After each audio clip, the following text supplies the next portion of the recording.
আজকে আমরা কি পড়বো?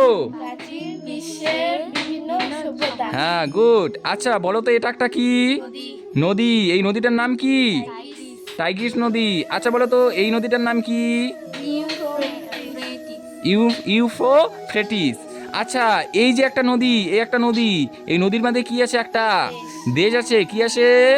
দেশ। এই দেশটার নাম কি? মেসোপটেমিয়া। এই মেসোপটেমিয়ার নামরা কারা দিয়েছিল? গ্রিকরা। এই মেসোপটেমিয়ার অর্থ কি? দুই নদীর মধ্যবর্তী দেশ। আচ্ছা এই মেসোপটেমিয়ায় প্রাচীন যুগে একটা সভ্যতা ছিল, যে সভ্যতার নাম কি? সুমেরীয় সভ্যতা।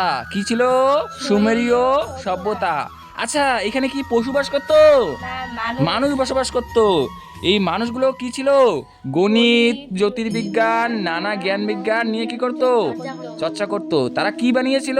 কাঠের চাকা। হ্যাঁ। আচ্ছা এই যে সুমেরীয় সভ্যতা, এটার ইংরেজি লিপির নাম কি? কিউনিফর্ম। আচ্ছা এই যে মেসোপটেমিয়ায় এটা আরেকটা সভ্যতা ছিল, সেই সভ্যতার নাম কি?